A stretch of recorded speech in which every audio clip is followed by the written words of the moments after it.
Fine. We're delighted to have Dr. Jodie Dashore with us today. Dr. Jodie Dashore is an internationally recognized and pioneering clinician, clinical herbalist, researcher, and presenter. She holds a PhD in integrative medicine, is a board-certified holistic health practitioner, board-certified in integrative pediatrics, and a registered herbalist with the American Herbalist Guild. She's also a Lyme literate clinician and a Shoemaker certified practitioner in CIRS, which is chronic inflammatory response syndrome. Dr. Dashore is the founder and director of Bionexus Health Clinic and Bionexus Herbals and Apothecary, dedicated to plant-based treatment options for autism, Lyme disease, PANS, and biotoxin illness. She'll be talking today about the Bionexus approach to autism spectrum disorders, options for plant-based treatment, and just to mention that she's just recently brought out a book, which is available from both Amrita Nutrition here in the UK and Amazon, and it's called the Bionexus Approach to Biotoxin Illness. So she'll be talking specifically about autism, but this book covers the entire range of her huge expertise. So really, really wonderful to have you here, Jodie. We'll be talking for about 45 minutes in presentation mode, and then there'll be a few minutes for questions. And so thank you so much, Jodie. Well, thank you for that wonderful introduction, Gillian. Happy to be here. So I shall get started. I'm going to share my screen so I can start with my PowerPoint. One moment, that is, yes, here we go. Yep, that should do it. All right, so I think the screen share is working. It is, yes. Yes. Good, very good, thank you. All right, so today I'll be speaking about the Bionexus approach to autism spectrum disorders, plant-based treatment options.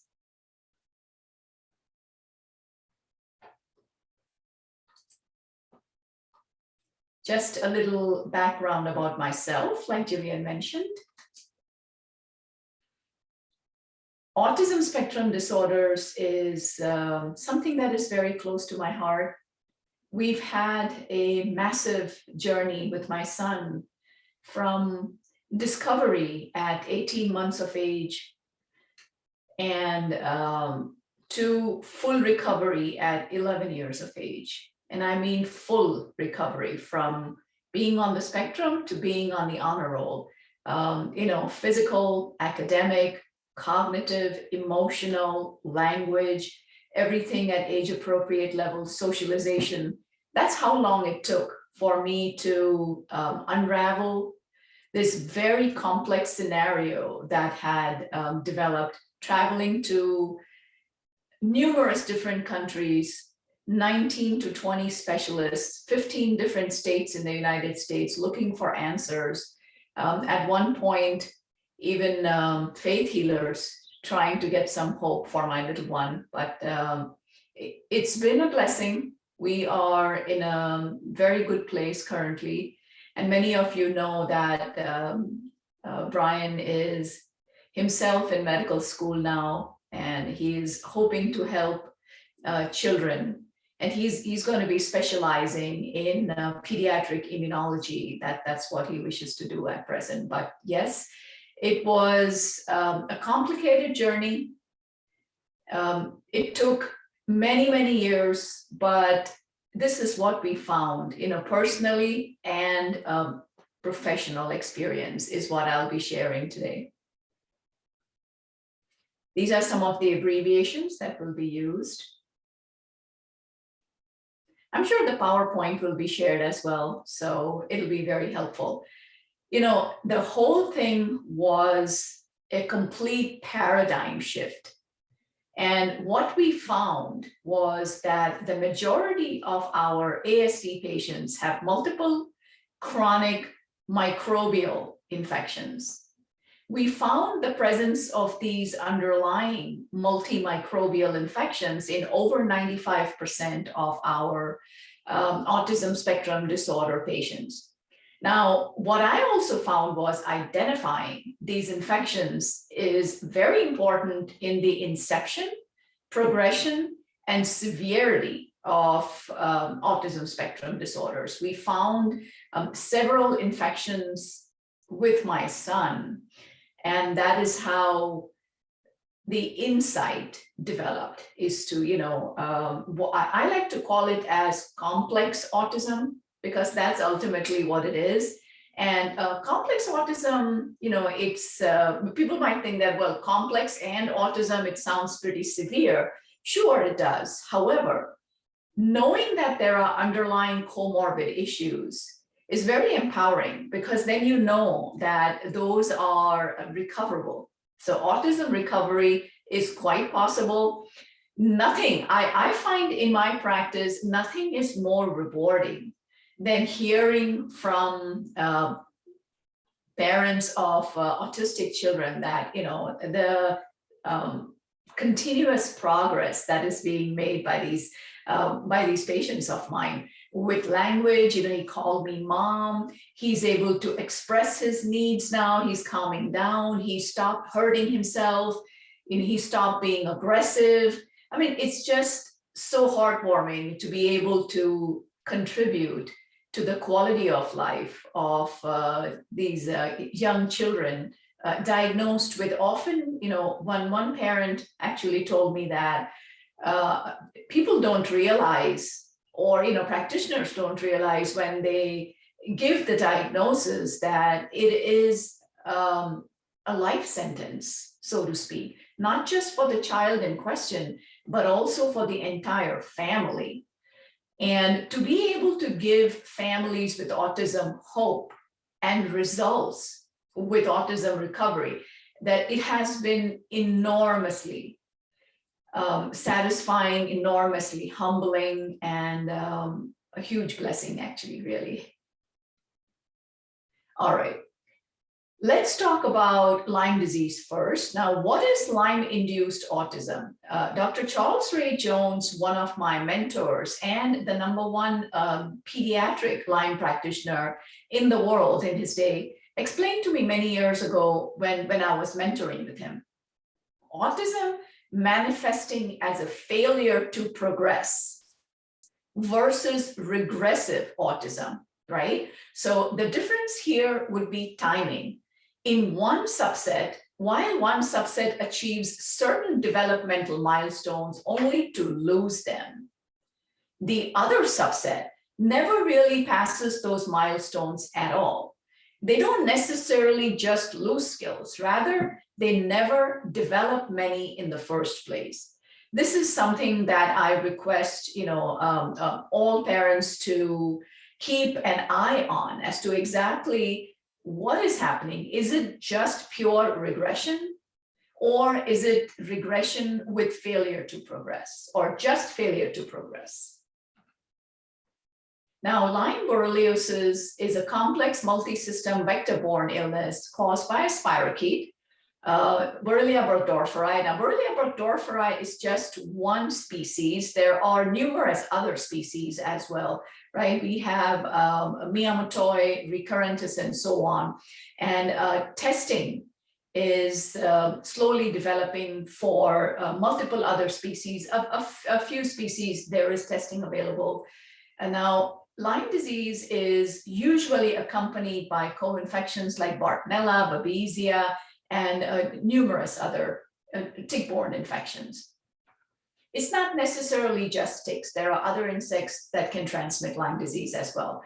Now, the immunopathogenesis of neurobrolyosis is, studies have shown that spirochetes, that's the name of the bacteria that cause Lyme disease, have been shown to enter and actively infect the human central nervous system, have been successfully cultured from the cerebrospinal fluid, and also been demonstrated in histopathological preparations from cerebral biopsies. We also know that the Lyme disease bacteria can release biological toxins, and these biological toxins, they increase pro-inflammatory cytokines, and this helps in permeabilizing the blood-brain barrier, makes the blood-brain barrier more permeable so that what we see is additional infections and toxins may enter. Okay.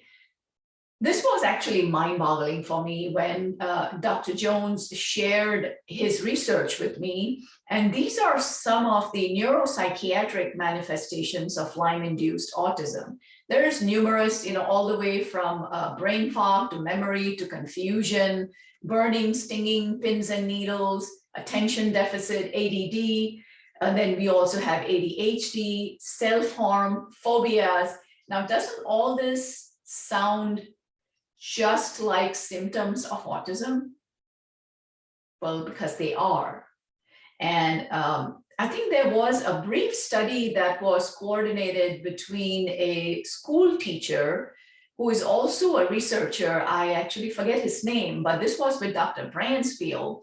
And this was back in 2012 when I was presenting at iLabs as well as Bob Bransfield was as well. And he presented that this teacher, a special needs teacher, researched, and he did a study group where he found that children with autism, when they were treated for underlying infections, of course, conventionally at that time, behaviors like hand flapping reduced. And one child, I think that was the researcher's son, when he recovered, they had further insights into the pain and discomfort experienced by children on the spectrum, especially those who are nonverbal. My son Brian also has, several videos that have been released. He's spoken at several conferences, and it was heartbreaking when he first was able to express himself, and he would say, "Mom, brain is shivering." He expressed his awareness. I mean, the whole time, in spite of being barely verbal, he had no functional language at that time. He was in excruciating pain in a wheelchair, and it was just difficult for him to express exactly what was going on. And hand flapping was one thing that helped him get rid of the tingling, the vibratory sensations of insects crawling on his body, the pain, tingling and numbness in the small joints of his hands. So what seemed to help was your typical hand flapping motion that is associated as a stim kind of behavior with the children on the spectrum. So, it's a lot to think about. Bartonella-Hensley, very briefly, is another tick-borne illness. And two of the symptoms that I have highlighted here is osteomyelitis and also encephalopathy. Now, osteomyelitis is bone infection. Now, CRMO is chronic relapsing multifocal osteomyelitis. This was the diagnosis given to my son, actually, when, it was more or less a diagnosis of exclusion. It is an autoinflammatory condition where my son's entire pelvic bone marrow was inflamed. When we did an MRI, the entire pelvis, the entire bone marrow inside the pelvis, also included a little bit of both of the hip bones as well, the femurs. And what we saw was pus, infiltration, infection, inflammation, adhesions. There was a lot going on in the bone marrow, and that would explain the issues with growth, the issues with pain, barely any range of motion. Then the next one I have highlighted is encephalopathy. Now, encephalopathy is inflammation in the brain. illness in the brain, dis-ease in the brain, and this can be very close to what is seen in PANS. I mean, it is pediatric autoimmune neuropsychiatric syndrome, that is PANS. It used to be called as PANDAS, pediatric autoimmune neuropsychiatric disorders associated with strep, but later on studies showed that it isn't just strep that causes this autoimmune condition in children.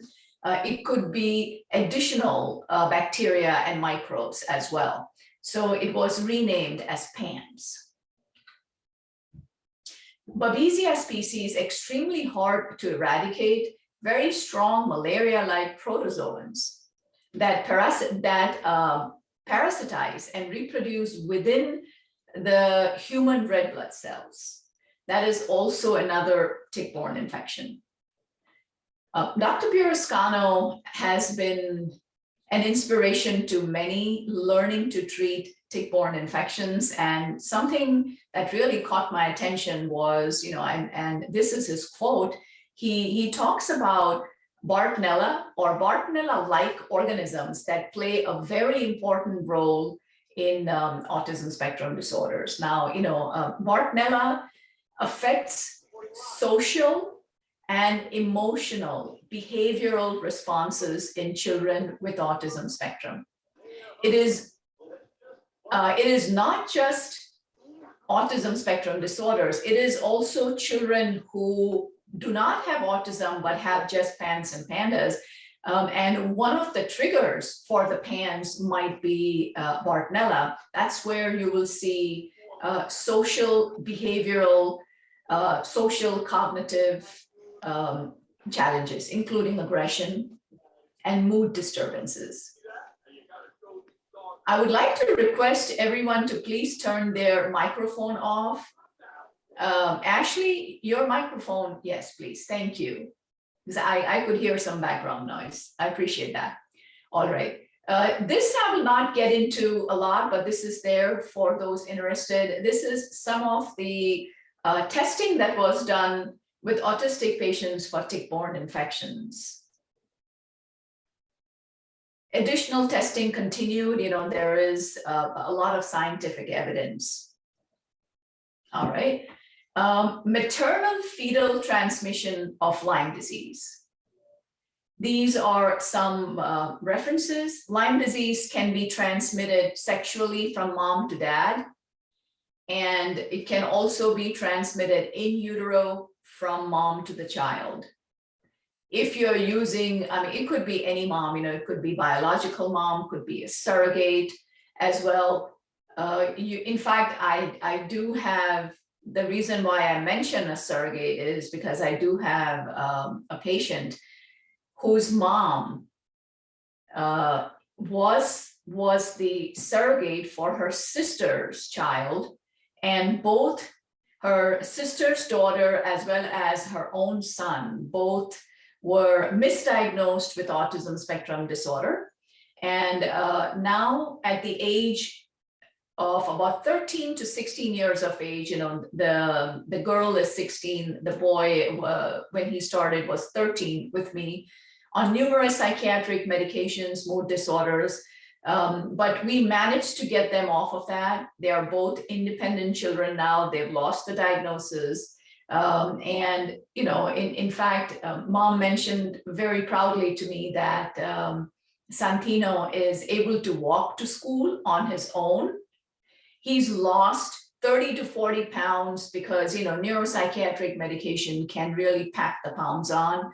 And some of the psych meds that children on the autism spectrum are given can also cause blood pressure regulation. So there is additional medication that is given for that. So it's just, it becomes a big complicated quagmire, but we were able to get him off 4 to 5 psych meds, including his cousin as well, and they're both doing well. So that's the maternal transmission of Lyme disease and co-infections. Now let's moving on to the next thing to investigate, right? This is, instead of spending 20 minutes with the patient, just doing standardized testing, brief standardized testing, and giving the patient the diagnosis, hey, you know what? For your whole life, you're going to be on the autism spectrum.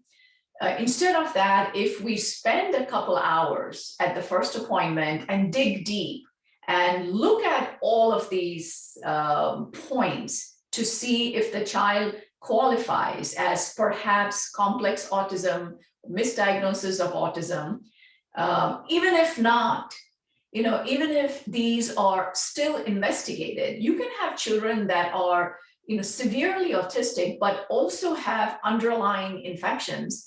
Then there is always improvement in behaviors and symptoms that is seen. So it's obviously, it's not necessary that every single child on the spectrum with underlying comorbid issues will experience a reversal of diagnosis.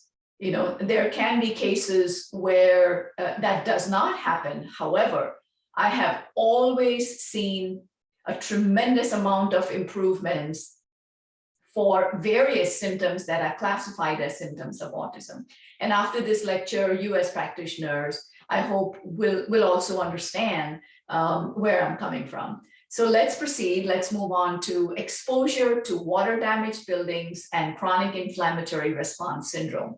Now, biological toxins come from all of the multiple microbial infections I just finished speaking about earlier. Now, let's move on to water damaged buildings. Those are additional sources of biological toxins. What happens is, when you're exposed to water damaged buildings, it can lead to SIRS or chronic inflammatory response syndrome, and where there are numerous challenges, numerous hormonal issues, there is blood chemistry alterations, there is mitochondrial issues, low levels of a hormone called as melanocyte stimulating hormone, which is produced by the hypothalamus in the brain, low levels and altered levels of vascular endothelial growth factor, MMP9, C4a, transforming growth factor beta 1. All of these markers, they alter blood-brain barrier permeability. These inflammogenic, once the blood-brain barrier is permeable, then inflammogenic substances can gain access to the brain parenchyma. Increased volumes suggest inflammation, swelling, and microscopic interstitial edema in the brain. Brain MRI NeuroQuant is the specialized test that is done to look at the brain damage that has occurred as an exposure to water damaged building. And it is quite shocking. Sometimes I will see, for those patients that are able to do the test, I believe currently the test is only available in the United States, available through Stanford University. And it is actually contracted out to many MRI and imaging facilities throughout the United States, but to the best of my knowledge, it's only available here. But several nuclei in the gray matter, you will see multinuclear atrophy, they shrink, as well as different areas in the brain, you will see edema or swelling. And you can only imagine when these changes have occurred in the brain, the behavioral and neurological manifestations of a very inflamed and distressed brain tissue can certainly mimic autism spectrum disorders. Last but not the least, MARComs is multiple antibiotic resistant coagulase negative staph. These bacteria, staph bacteria, colonize the sinuses of people exposed to water damaged buildings, can cause additional central nervous system, gut, and endocrine complications. We'll talk a little bit more. So this is Dr. Shoemaker's Biotoxin Pathway. I will not get into details. I do have several webinars that I've done on the Biotoxin Pathway. And there is the book that Jillian mentioned at the beginning. it gives you a lot of in-depth information on the biotoxin pathway and the biotoxin illness. So as you can see, it is a multi-system and multi-symptom problem.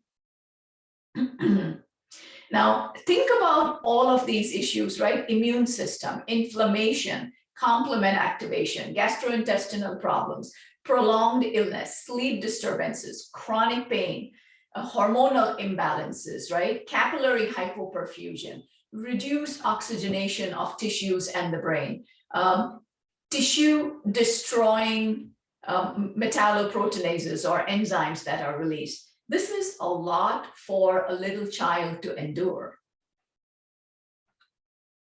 This is what Marcons do, right? So Marcons colonize deep nasal sinuses. They release exotoxins A and B. Now remember, I spoke about how the blood-brain barrier becomes permeable. Well, once the blood-brain barrier is permeable, then we have these exotoxins from the sinuses. They can easily cross over into the brain. They go to the hypothalamus. They split the melanocyte stimulating hormone molecule, and they render it ineffective. Marcons also produce biofilm, which helps them to hide from the immune system. They can also cause differential gene activation in susceptible host or susceptible patient. And Marcons will also release hemolysins, which can further increase the cytokine storm and thus increase inflammation in the brain. This is a study that was done, I believe there are 4 peer-reviewed papers that have been presented on the brain changes, the structural changes in the brain that are seen in patients that are exposed to water-damaged buildings. As you can see, there are many structures in the left and the right brain. So it could be some structures in the left, some in the right. I remember looking at my son's brain MRI neuroquant when he was 9 years old. I sent it back. I was like, send this back to the radiologist. I don't understand, it's a mistake because my son is only 9. Who's, this looks like a 65-year-old with Alzheimer's. Then I had the radiologist come out and he explained, no, ma'am, this is your son's brain MRI. I am as flabbergasted as you are.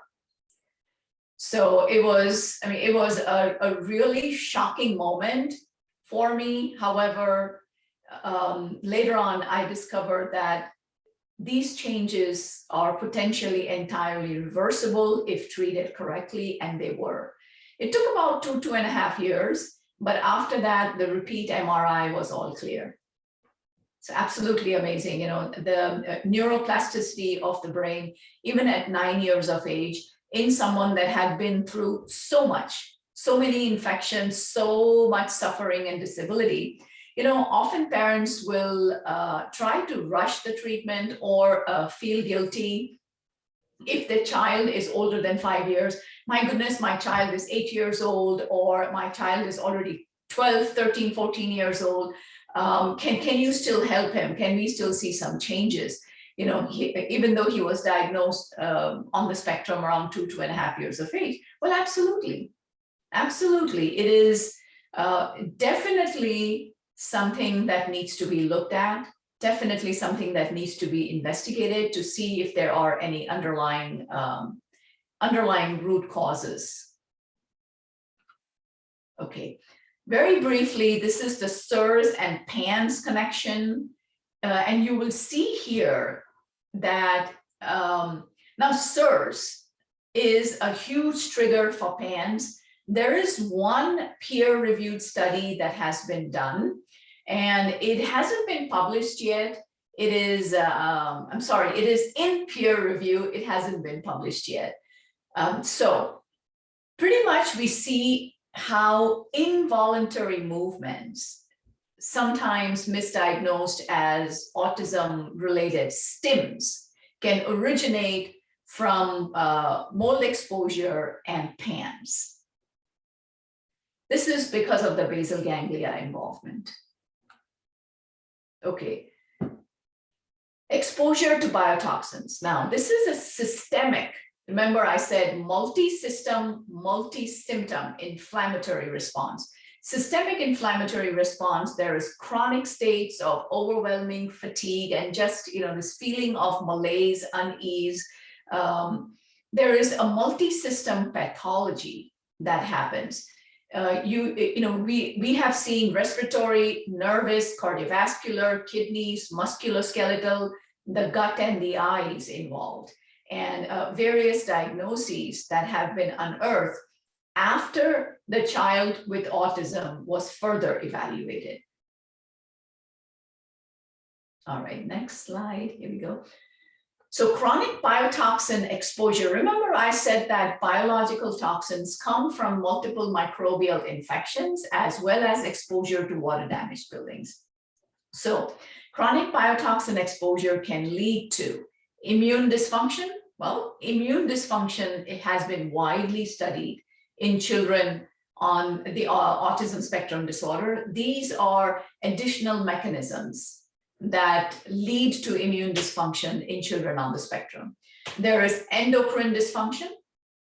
Multi-hormonal dysregulation is seen. Many children that are further evaluated, not just the melanocyte stimulating hormone, but we see a lot of problems with female and male sex hormones, reduced testosterone, high estrogen, early onset of puberty, severe dysmenorrhea, very painful periods.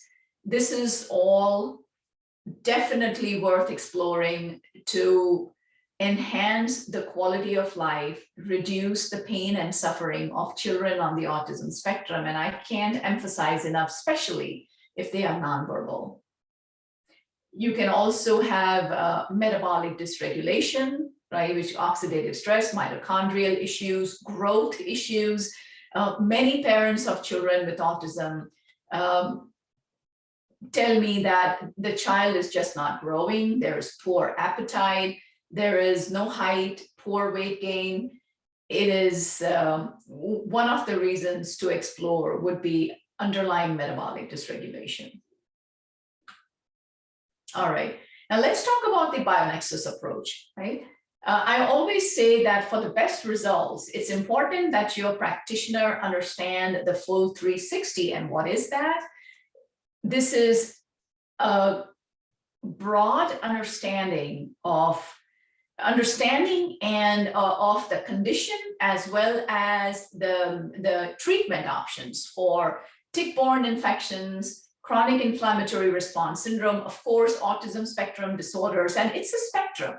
So it could be, oppositional defiant disorder, ADD, ADHD, sensory processing disorders.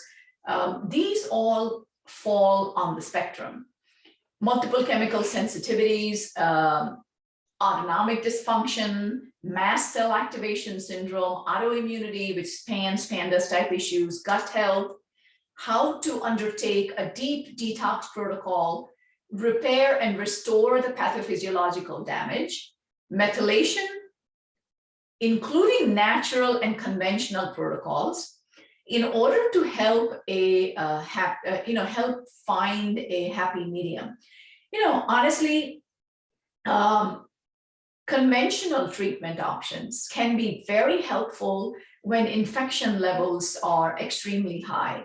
I had one patient whose mycoplasma infection levels were like 6,000 or 7,000 antibodies, and the strep antibodies were also a couple thousand.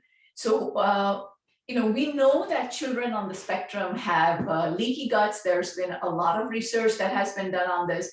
So most parents are loath to try any antibiotics, right? Either that or children on the spectrum early on have had numerous infections, ear infections, throat infections, and they've been overloaded with antibiotics in the beginning, which has caused additional leaky gut problems. So most parents don't want to go there. However, what I have discovered is using short-term antibiotics to lessen the immediate heavy load of infections while staying on a full Bionexus protocol with gut support, organ support, anti-inflammatory support is absolutely doable. It can even accelerate recovery at that point. So again, you know, the practitioner must be well-versed in the full 360. This is the Bionexus approach all the way from step 1 to step 7. I will be addressing, you know, overall aspects today in today's presentation in order to be time sensitive. We have patients now in 73 countries, patients with autism spectrum disorders in 73 countries. Of course, it is a virtual consultation, and it's been working fantastic. So 73 countries in the world and 37 states in the US. Okay, this is a little bit about Bionexus Health Clinic, Herbals and Apothecary. We manufacture herbals that are handmade, artisanal, in small batches.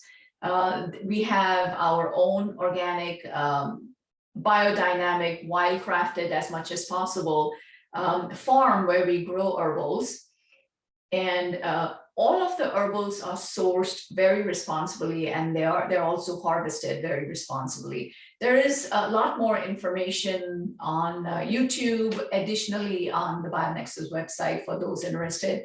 If any practitioners watching today are interested, I'm happy to send you the Bionexus Herbals brochure. Let me see if I can switch back and forth just real quick. Yep. So can you see the Bionexus Herbals brochure now? It should be visible, right? Yes, yes. Yeah, okay, good. So just really briefly, so this is information on the Bionexus Herbals. It gives you, you know, there are numerous formulas. There's also usage guides, etc. So if anyone, if any practitioner is interested, please reach out to me. Now let's go back to the PowerPoint. All right, this is what I just spoke about. So here is the Bionexus protocol. I have a beginner's protocol where most practitioners can, you know, right away incorporate in their practice. Keep in mind that what I found is each practitioner has their own experience and preferences when it comes to organ support, gut support, detoxification. So that is not included here. This is the straightforward beginner's antimicrobial protocol. Okay, so we have Formula 1 NSB nasal spray that helps with the MARCONs. We have Hep S blend, that's hepatic support, strep and staph blend, tick infection support blend, and daily OM blend. I have also given you the herbal tonic preparation. What needs to be done is in a little glass cup, you'll take 1 to 2 ounces of water. You may add a little bit of apple juice or, you know, nothing strong tasting, right? I wouldn't recommend you add like mango juice or mango syrup or grape juice for that matter. No, apple juice is milder if needed for those with those children who are picky eaters.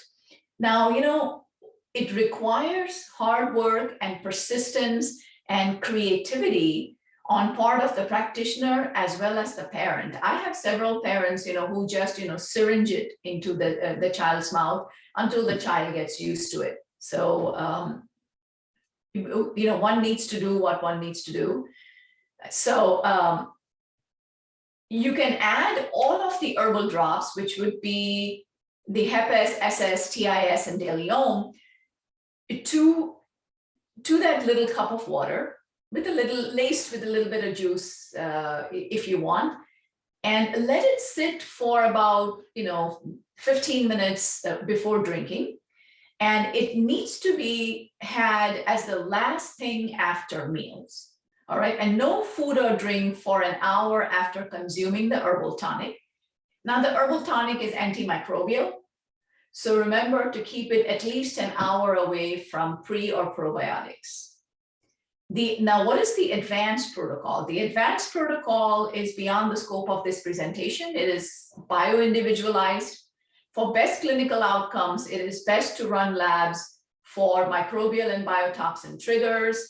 It's important to prioritize and customize the herbal protocol for each patient, right? Treating autism is incredibly rewarding and incredibly complex as well.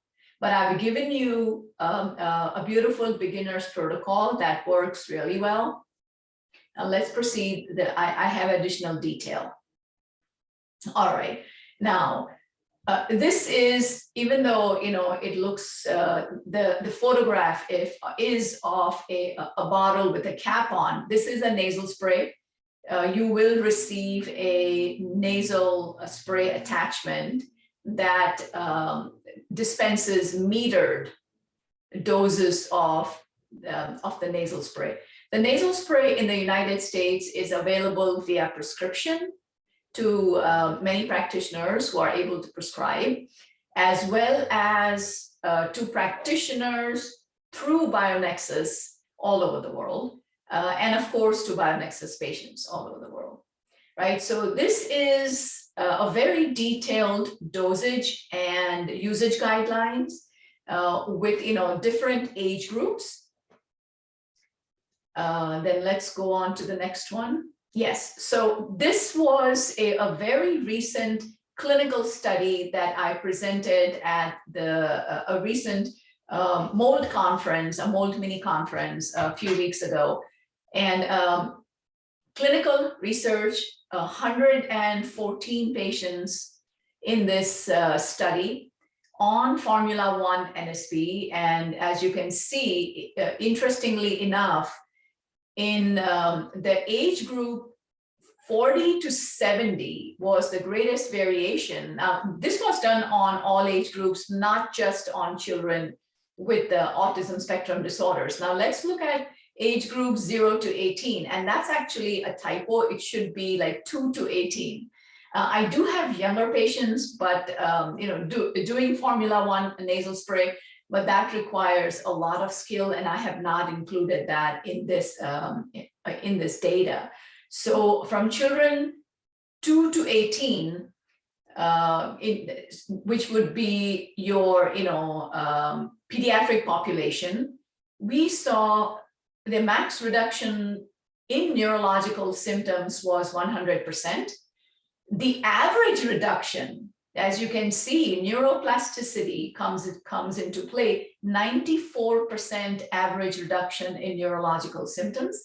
And even at the very minimum, right? Because sometimes, the children just sneeze everything out, or they need to blow their nose, or, they don't get the proper 2 sprays in each nostril, or whatever the reason might be, there was still a 57% improvement in neurological symptoms, which we know can be a huge deal for children diagnosed as autistic. All right, this is what I was mentioning. Hopkinton Drug is a pharmacy in Massachusetts that is currently, I think it has a couple sister pharmacies in the southern states as well. So they have been approached by prescribing practitioners from 26 states and Washington, D.C. So we have practitioners in all of these states that are prescribing Formula 1 currently. It is fantastic to see the interest in natural awareness. Like, more and more MDs are leaning towards naturopathic treatment options. Okay, so I will scroll through the next few slides. This is the Hep-S blend usage guidelines according to age group, then the SS blend, TIS blend, the daily ohm blend, right? There are several differences. So look at the age groups and look at the drops and the number of drops and the frequency as well. It's not standard. It's each one has its own specific dosage and frequency. All right. What are the factors for slow recovery? Unresponsive thyroid, unaddressed oxidative stress. So if you're seeing that your patient is slow to respond, please look at all of these slow recovery factors. Parasites, other comorbid issues, we know leaky gut, adrenal insufficiency, reduced vascular endothelial growth factor, etc. Very important. Okay, the SNPs, the methylation pathway. Being gung-ho about methylation isn't advisable until all of the underlying chronic inflammation and cytokine storm has been calmed down. There can be severe inflammatory side effects if methylation is addressed too early in the game, right? Because methylation needs experience.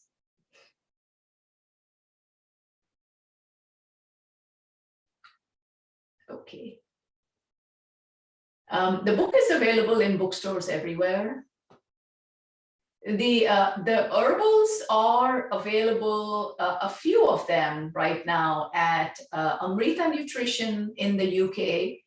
I am currently, one of the practitioners was kind enough to introduce me to the Natural Dispensary. And I'm just waiting to hear back. So hopefully things will progress. However, you know, I'm able to ship very easily to the UK without any issues. So if anyone is interested, please feel free to contact me. Now, the best way to contact me is go on my website, bionexushealth.com. And you will see a contact us link right on the homepage. So click on the link, and when you see the form, please fill out the form and indicate that you are a practitioner who is interested in Bionexus herbals, and my staff will reach out to you via email to collaborate further. So it's a super easy, super smooth process. All right, so always when you see an autism-like presentation, please take detailed history, put tick-borne infections, co-infections, chronic inflammatory response syndrome on the plate as differential diagnosis. You may just change the life, not just of a child, but of the entire family. I mean, when I have children on the spectrum that are doing so well that I will have moms, grandmoms, other members of the family, extended family members, they all start with the Bionexus Health for their own health issues. Usually the autistic child's issues are usually forefront, but it can, you as a practitioner can definitely change the healing and quality of life trajectory of an entire family. So thank you very much for your attention today. I appreciate you being here and attending. Now, for interested practitioners, there is a completely free of cost mentoring masterclass. I have given the link here. You have to click on the link and register for the masterclass, and additional information will be sent to you. We also have a newly started YouTube channel. It's Bionexus Health USA, and we release podcasts every week, autism success stories from around the world, as well as additional topics of interest. So do feel free to browse. Remember to subscribe. And once again, thank you very much for being here. I thank GNC for this opportunity of allowing me to present today. Much appreciated. And I hope it has been informational and educational. Namaste. Thank you very much, Jodie. That was stunning, especially the depth with which you presented the possible etiological factors, which are definitely not always considered. I don't know whether any of the listeners have questions. If I may, Jillian? Yes. I'm just going to quickly scroll through some of the labs, right? I have left the date of birth intact. However, obviously, the important information has been deleted out. But this is some of the infections that have been seen in children. I have no financial conflicts with any of the labs, whose names might be revealed here, but it's just something. But as you can see, heavy metals, mycotoxins. Let me see if I can scroll through faster. Yes. Some of the blood work, right? We have, CD19, absolute CD3, CD4 helper cells. You can see the upregulation in the immune system. We know that CD19 can be a concern with the leukemia, lymphoma, as well as autoimmunity. So there is, blood work involved. And, once you put your mind to it, you will see a lot. Now look at the gut. Yeah. Anything that's in bold is a concern. We have SIBO, we have strep, we have staph, we have numerous autoimmune triggers. So this is, clearly a case of PANS-PANDAS. This is the visual contrast sensitivity test, just 10 years old, and look at there's hardly any oxygen reaching, several areas of the brain that are involved in contrast differentiation. Look at the heavy duty toxins. Look at the gliotoxin here, 942. The highest I have seen in any child is a 16-year-old child with nonverbal autism from Eastern India. The gliotoxin level was 11,000. Yeah, something we forget is that the UK is just a little island surrounded by sea, very old Yes. houses, and it's often, not given sufficient, concentration is the possible Yes. mycotoxin involvement. Yes. This was a 6-year-old child with so many infections positive. I believe this was a child from Croatia. Oh, yes, just to mention that in the UK, we have access to T-cell tests, which I believe are difficult to get hold of in America, with admittedly not UK labs, but labs in Germany. Those ELI spots, and it's often quite useful to be able to test the innate immune system, because Yes. sometimes antibodies are quite suppressed. I don't know if you see that sometimes, the IgG suppression, and of course, IgM does degrade quite quickly. Exactly. Yes, I would agree. With all of the immune suppressing mechanisms that are exhibited by the spirochetes, as well as immune dysfunction that is seen with the innate immune system activation with mold exposure, definitely the IgM and IgG will be affected. That is the entire controversy surrounding tick-borne infection testing as well. It's very difficult.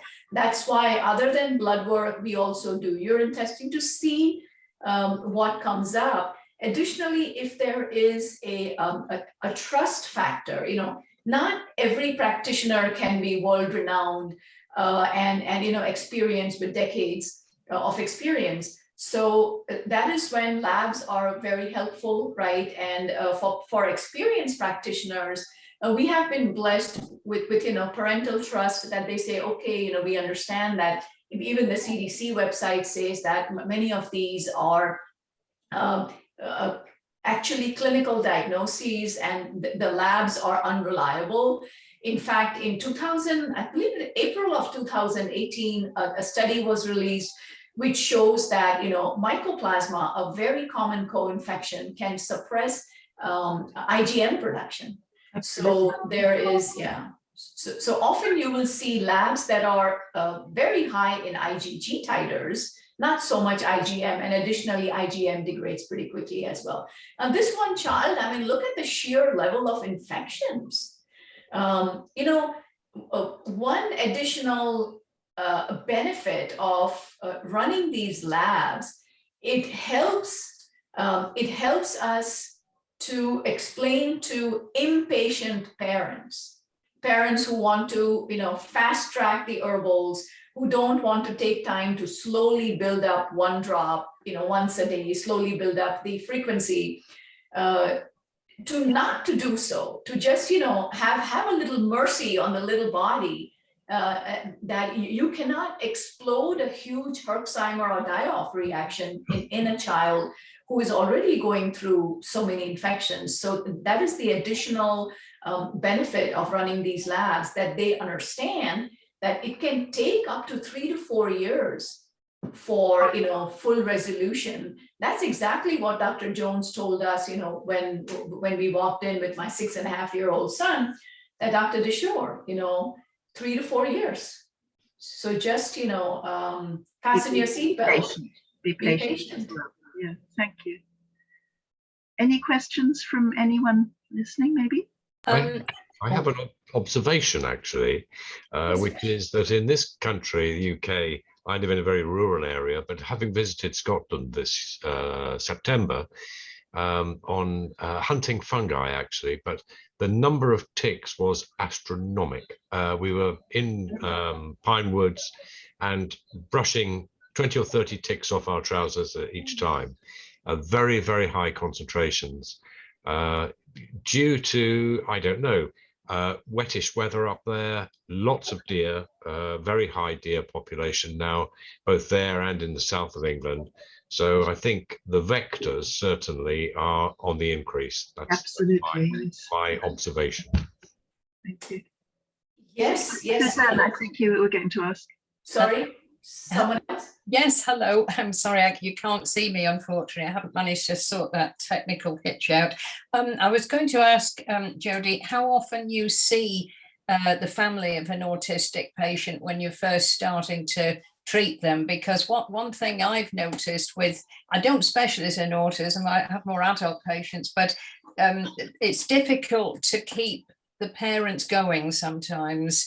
I think they expect the child to be almost all singing, all dancing, if they're using natural things, and they're delighted to find somebody who can do that at first, but they're not prepared to sort of do all the things that are necessary, and also not to be patient, as you say. So I just wondered how often you check in with patients and the children, every 3 months or more frequently.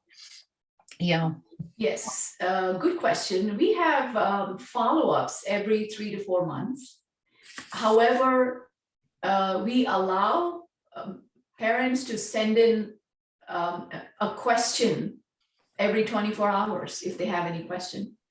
I also have a lot of podcasts, which is something recent, of last 6 months or so, but that is proving to be very helpful to parents. I've done parent roundtables. I'll be doing another parent roundtable with food and diet issues as well. And I actually do parent roundtable depending on the region. So I'll actually do 2 or 3 with like different timings. So different parents from different time zones can join in, at reasonable hours. What I find is, if the child is improving, first of all, as I mentioned with the labs, right, it helps them understand that this is a slow process. Second is, if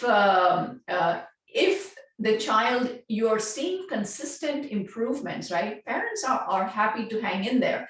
In fact, I've got parents after 2-3 years who don't want to get discharged. They're like, nope, I want to keep checking in once every 6 months just to make sure that we're on the right track. There are no magic pills. There is no fast tracking. I've had, in fact, I'm going to have that parent do a podcast with me. I requested and they said yes. The fast tracking issues. I recorded a podcast today, which speaks about what to do when there are Herxheimer reactions or die-off reactions. How to address those. And one of the examples I gave in there was this fast tracking business. So it is very important to emphasize that we are not looking at a one-night wonder. Because there are therapies out there which are very commercially oriented, tens of thousands of dollars for one shot.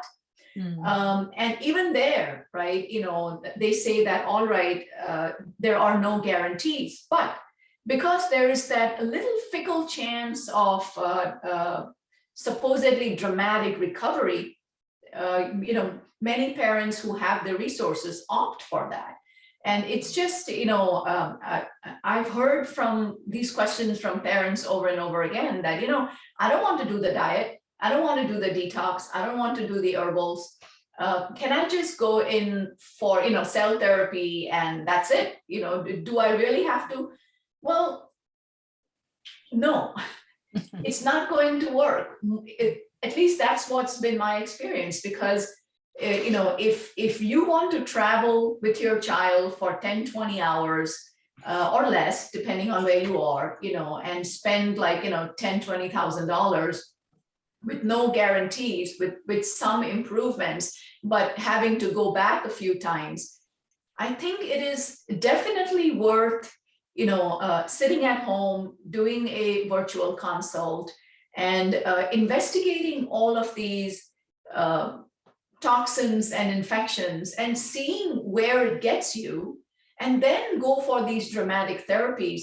So you get a much bigger bang for your buck. I'm not saying there's anything wrong with these, newer dramatic therapies that are out there, but you will definitely see a much better result if a lot of these underlying inflammatory issues, infectious issues, have already been mitigated. I mean, it's just logical at this point. So yes. Could I just ask, because we've focused so much on children, you did mention the neuroplasticity that can be beautifully reversed in a child, but is the same thing possible in adults when you encounter adult autism?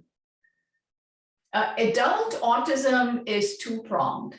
I don't see a complete reversal. No, I haven't so far. And also there are other adults with neurological issues that see benefit. However, in non-autistic adults, if there is already an onset of a neurodegenerative process like ALS, ALS, Parkinson's is commonly seen associated with mold exposure, also sarcoidosis. What we have seen is when treated appropriately, these conditions do not progress any further. That's been my experience. However, the damage already done, it is quite difficult to reverse. The same would apply for autistic adults, probably to a lesser degree, because there's the autism to account for as well. But improvements are always seen. The oldest autistic adult I had was Shania from California. I remember 34 years old. Her mom was 62 and was absolutely blown away. She just contacted me on Fetal. She saw Brian's story, and we proceeded. And Shania actually became potty trained. She calmed down.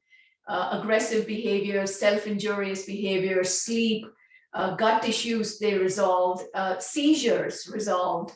So that was, enormous quality of life change for this patient. Oh, thank you very, very much. Well, maybe we can have you back again next year talking about neurological issues in adults. That would be fascinating, wouldn't it, Roger? It would indeed. And thank you very much on behalf of the General Naturopathic Council. Thank you, Jodie. It was my pleasure. Thanks for having me. Thank you so, so much.